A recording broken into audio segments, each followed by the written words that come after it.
Your Wanderer can stomp on anyone, and I'll tell you how in the next 30 seconds. Wanderer is a solid investment 5-star Animo Catalyst DPS who dishes his DPS majority with his normals. He flies high in the sky and can dish out precise combos adapting to both AoE and single target, with chains such as N3, N2C, and CA spam. More on that later. Wanderer's normals are powerful air blades with excellent enemy tracking that make up the majority of his DPS. His best partner in crime is the esteemed Boomer Farizan. Dare to mess with me? And he has a signature weapon and set just tailor-made for him.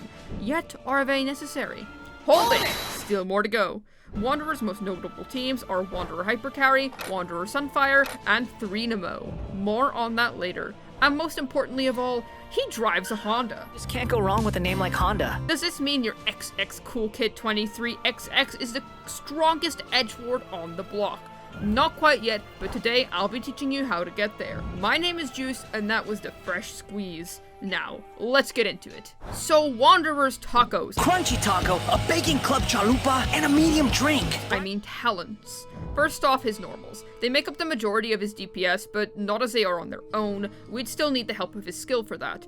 Now, while Wanderer's skill may have innately low scalings, it's still vital that you level up this bad boy. Pop his skill, and boom. His normals and charge are now buffed up significantly. We'll draw back to his skill specifics in a sec. So, Wanderer shoots out projectiles with his normals, which have a really good tracking range, which can even locate teleporting enemies such as Rift Hounds. The range of these make him fairly effective against floating nerds like the Golden Wolf Lord, since his blades can always reach them. His charged attacks are also pretty neat, since he has no stamina consumption on them in midair, which lets him constantly trigger a ton of swirls. They're also strong in general, and can be nicely weaved into his rotations. His normal talent in general also just has incredible scalings, which lends itself nicely to high investment. Alright, now we can't go any further in detail with this guy without taking a look at his skill properly. So, pressing his skill will get Wanderer floating in the air and grant him the wind-favored state, which buffs his NAs and CAs.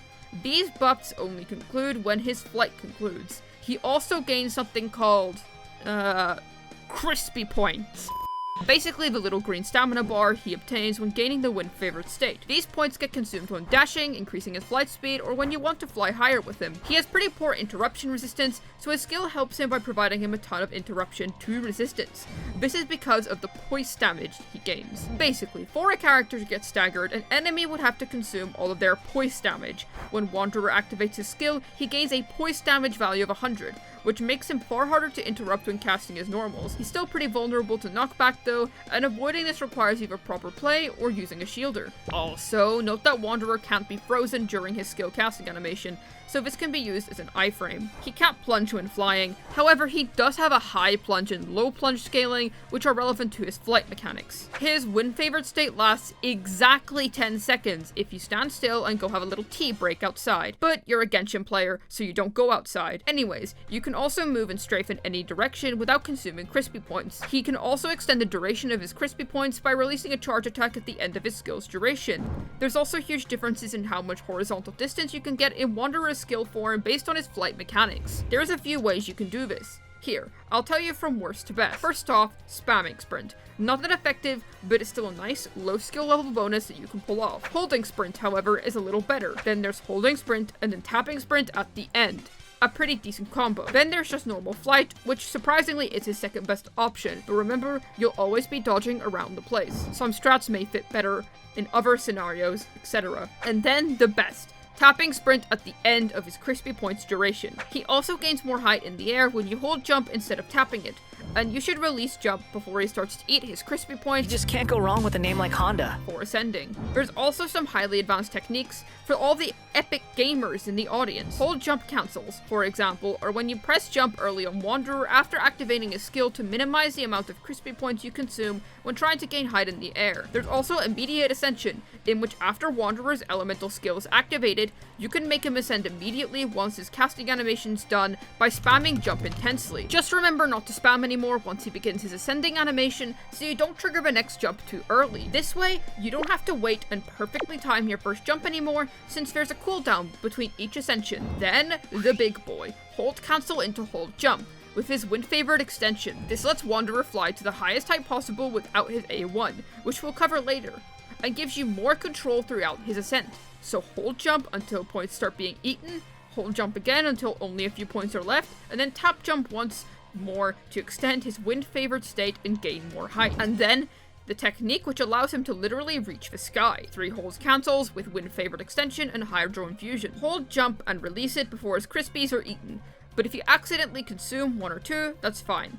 Repeat 2 more times until you've got only a little bit of points left, and then tap jump once more to extend the wind-favored state and gain more height. However, the only time you'd ever need this much height is for exploration purposes. Your FPS sadly does have an influence on your stamina drain rate, so for all us high FPS gamers out there, his stamina will drain faster. So you can play on 30 FPS with Wanderer if you really want to go hardcore on optimization. However, his hovering has no differences regardless of your FPS. Also, anything that would regularly consume stamina has no effect on his crispy points. Remember, only dashing, increasing flight speed, or flying higher does any of that. Then his burst. It deals 5 fast hits of animo damage, and pre-C2, it's better to burst every other rotation with Wanderer. Depending on your Wanderer's gear or constellations, you should use his burst before his skill, or even during the middle of it to quickly clear an enemy wave. Timing matters more with his C2, where you should burst at the end of his skill instead for the most optimal amount of big PP numbers. Then for his A1 passive, this offers him 2 buffs based on the elements that surround him when he casts his elemental skill. However, if there's more than 2 elements present, then a certain priority list is followed. First, which always takes priority, is Pyro, providing a 30% attack buff. Second is Hydro, which provides 20 more crispy points. Third is Electro, which provides 0.8 energy generated for every attack inputted. And lastly is Cryo, which provides 20% crit rate. If your timing is correct, you can pretty much always guarantee a Pyro buff from Bennett's self-applying Pyro Aura. You can also always get a consistent Cryo buff out of Diona's shield. However, don't specifically build your teams around this A1. Since these buffs are all within 5 to 10% of each other anyway, the environment can also easily affect which buffs you pick up, including elemental auras and enemies. You can consider each of his buffs as a 15% free amount of bonus damage. However, I'm sure some of you want to know which are the best anyways, and that would be his Pyro buff and Cryo buff. Electro can help with Wanderer's crazy energy issues, however, and Hydro can provide a more comfortable playstyle since you have more crispy points to dodge with. Unfortunately, in turn, that'd extend your rotations. In summary, Pyro, Cryo, Electro, Hydro. Just be careful with his Cryo and Electro buffs, since he has to be built around them to take the most effective advantage of them, and that can be an issue since this interferes with rotations easily, and then they become difficult to employ in practice. A cool little thing, however, is that with the Electro buff being played consistently, your Wanderer can now burst twice every 3 rotations. Yay! The Electro buff in triple or double animo teams can let him burst every rotation consistently with low ER investment, which is also quite dandy. Then for his A4. So during Wanderer's skill, his NAs and CAs have a chance to trigger this passive. When it's active, his next dodge takes away no skill stamina and will unleash animo homing arrows at nearby enemies, which once again have excellent tracking. Dashing before this passive is triggered is also a massive DPS loss due to the crispy points you consume in return for nothing. Dodging beforehand can also cause you to lose a whole N3 combo. So make sure to pay attention to Wanderer's visual and auditory cues for when you should use his passives. He'll light up, a little ping sound effect will play, which prompts you to dash to deal some extra DPS.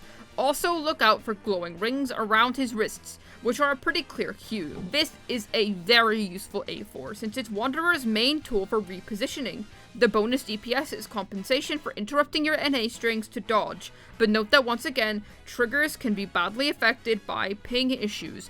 Gotta have good Wi-Fi if you want the most optimal results. In terms of talent priority, you'll want to level his normals first, skill second, and then burst last at C0 to C1. But from C2 to C6, you'll want to level his normals first, burst second, and then skill last.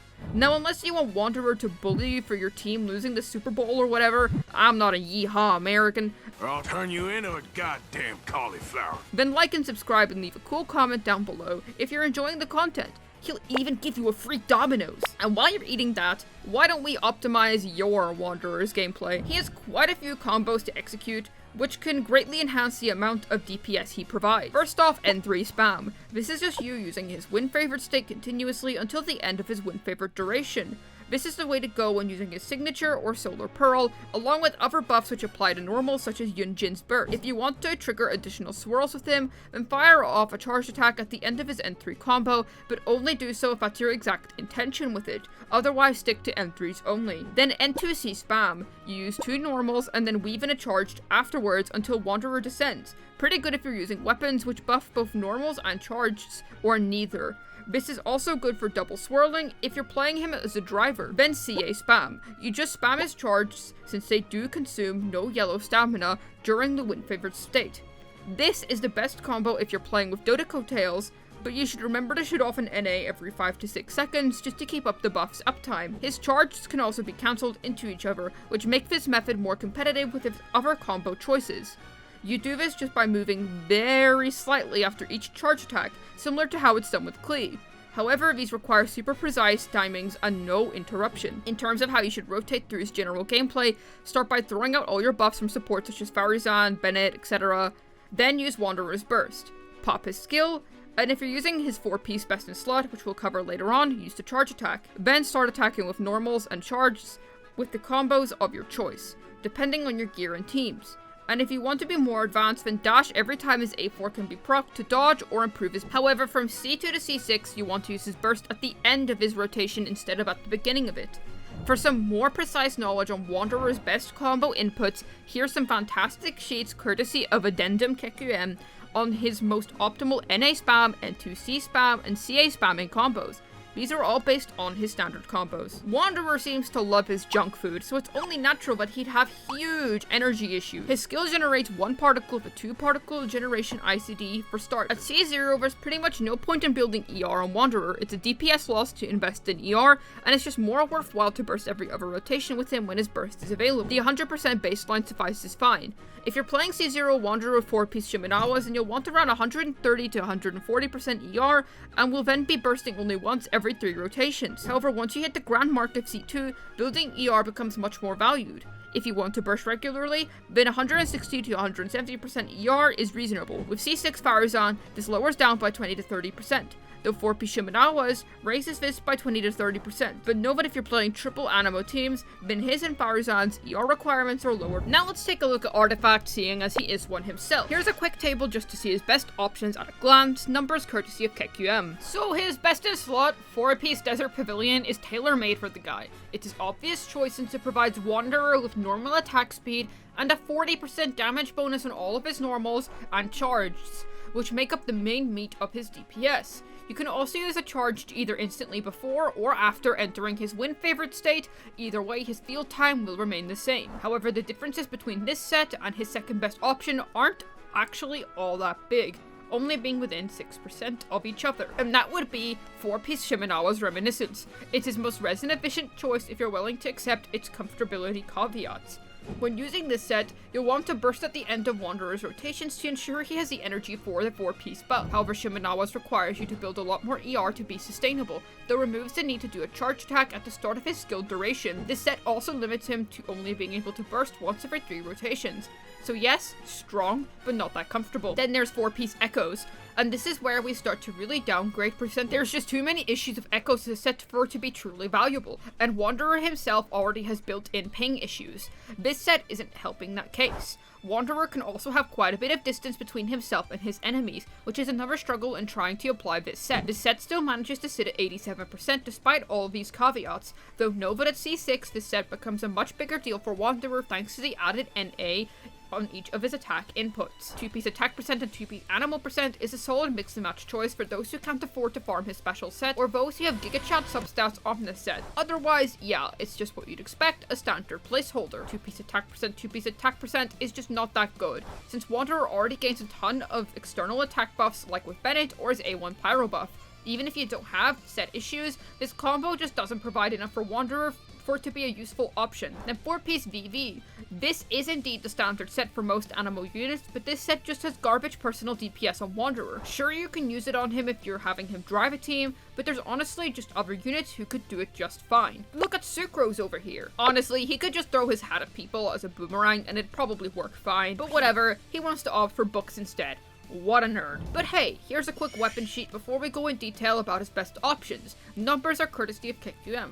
Alright, let's dive in. Too Late Tula is obviously his best in slot since it was made for the guy. It's the best for N3 spam, and the ramping buff on this weapon can easily reach 48% normal attack damage. This is on top of 674 base attack and 44% crit damage. I'd say the only real issue with this weapon is its pull value overall, since unlike other signature weapons, it doesn't outclass the secondary options by that much, only 5 to 10% compared to the standard 15 to 20%, which can make it a little more difficult to justify pulling for this weapon specifically.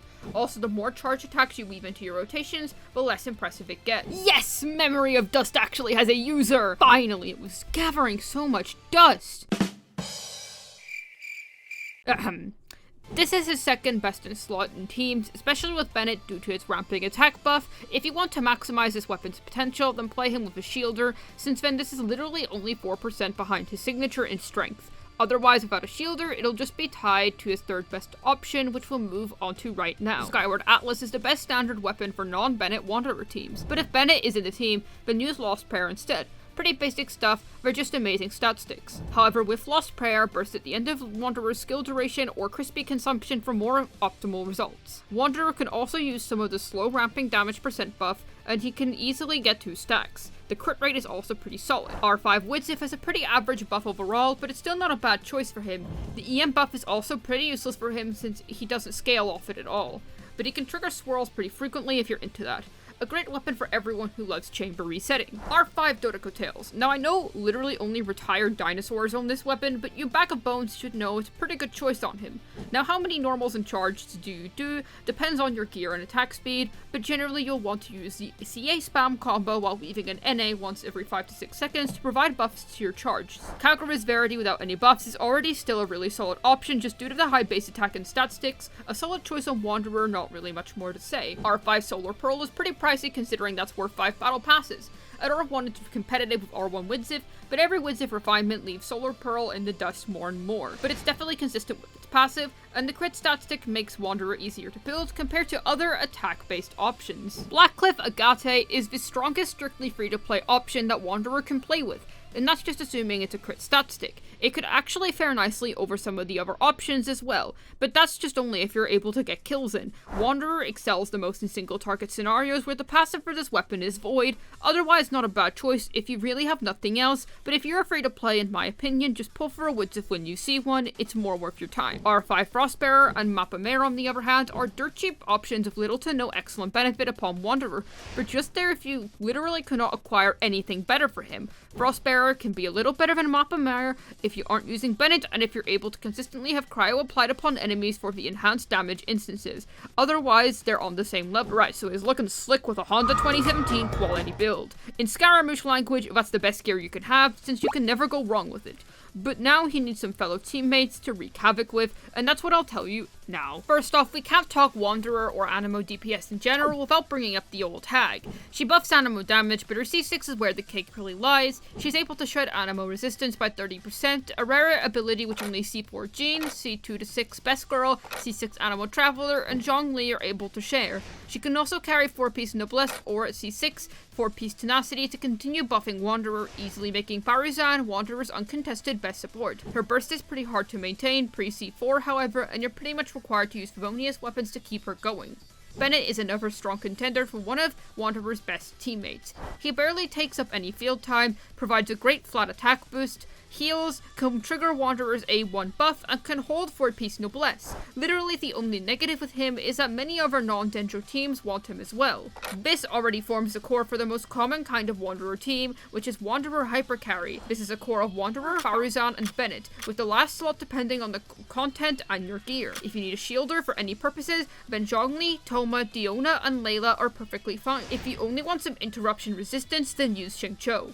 If you need some extra crowd control for AoE scenarios, or if you want to burst every rotation with Wanderer, then consider Kazuha, Best Girl, or Sucrose. And for any general flex, which could work with Wanderer, then C2 plus Jean, Yelan, Yunjin, Albedo, Fischl, Beto, Rosaria, Shangling, VeggieTales, or Dendro Traveler. But for the most optimal Wanderer Hypercarry team, then Zhongli, Yunjin, Xingqiu, or Yelan are the best in slot flexes. Sunfire is another considerable Wanderer option, but if you want this team to really pop off, you're gonna want Jean to be C4 C4 at minimum. It's an expensive team, but it's also a performing team for all you vertical investment fans in the audience. C4 Gene, Bennett, and Farizan all do a lot of off-field DPS, which is actually very significant in practice, and Gene's Pyro Swirl and constantly keeping up Wanderer's A1 while also dealing significant damage is something noteworthy. There's also plays to Wanderer's best strength on a single target, but note this is kind of an annoying setup in AoE since Gene's burst tends to ungroup enemies, and you have to keep all your teammates within a set circle area. Circle impacts. Then, for Renamo, this team allows all Animo units to burst consistently while swirling that juicy Bennett Pyro damage. You can also replace Bennett for any of the other elemental sub-DPSs or supports that I mentioned earlier. You can use any of the aforementioned Animos to be the battery, grouper, or sub-DPS here, and since Wanderer's own grouping isn't that good, they're also pretty nice for him, helping him focus his DPS in AoE heavy scenarios. You could also drop Bennett from the core if you want to play double Hydro, but this team is more built on the core of Yelan and Xingqiu, or the strongest bad hair day ever. Wanderer can even drop his own DPS biped and take up 4-piece Viridescent Venerer if your Yelan strong enough for that. You can even replace Farizan with Zhongli for additional res shred, and if you want to go all in on the team's Hydro DPS, and also it's a very comfy team to play. Same applies to double Pyro with Wanderer and Farizan tagged on. Just give one of them 4-piece VV and let the Pyro nutjobs do their thing.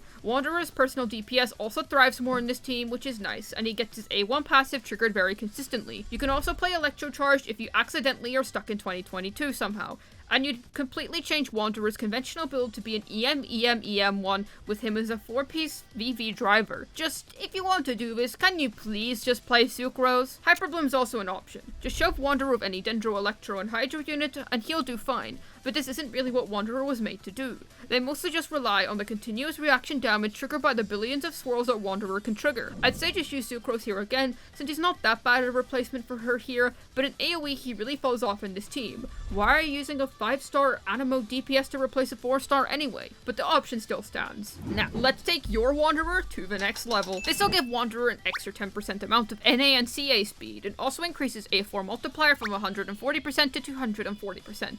You're able to squeeze in 2 more normals per rotation, and this is also, funnily enough, one of the only sources of attack speed for charge attacks. This is a 6 to 11% increase from C0. Now this bad boy provides a 200% burst damage bonus after he's eaten at least 50 crispy points, which is why it's suggested to burst at the end of his skill's duration instead of at the start. This also makes bursting every rotation with him nice and viable. This is a 14 to 17% increase from C1, and a 25 to 27% increase overall. This just improves his burst DPS by a bit, otherwise not much else to see here. A 4 to 5% increase from C2, and a 32 to 34% increase overall. This gives Wanderer a random buff from his A1 combined with the 2 that he can normally trigger on his own. The Hydro one might not contribute much at all depending on rotation, but all the others are another 15% worth of bonus damage. The issues of Cryo and Electro that I mentioned before still apply here. Cryo and Pyro are the only buffs which can guarantee a DPS increase. If you've already got these elements with you in the party, then Electro or Hydro aren't that likely to provide any other substantial buffs. This con is really funky in its functionality, so there's not really a clear DPS increase percent for it. Just some skill levels, not that important since while his skill is vital, the scalings of it aren't that high. 3 to 4% increase from C3 to 4, and a 37 to 39% increase overall. Normals will now fire extra blasts of Animo energy, which deal 40% of Wanderer's regular normals, and this also extends the duration of his wind favor state, which can be a DPS increase with a caveat of lengthening his rotations. A whopping 24 to 27% increase from C5, and a 69 to 75% increase overall. I'd say as a free-to-play or low spender, if you're interested in vertical investment Wanderer, since vertical investment on Wanderer is quite strong on him compared to many units, I'd say stop at C2.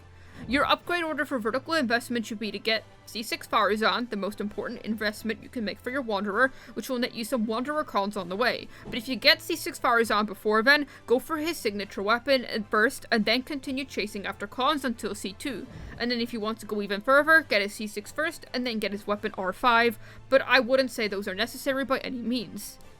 This dude is nothing short of extremely edgy, while also being extremely powerful at higher investments. In my opinion, he's absolutely worth the build if you're willing to pour a ton of resources into him, since he's an extremely strong hyper carry, but you have to be willing to commit to him, since honestly at lower investments he isn't going to peak that much for you. Hopefully this Wanderer guide was able to drown your sorrows in pepperoni and cheese. Well then, this has been Juice, signing out, and I wish you all a crispy day. P.S. I don't even like Rice Krispies.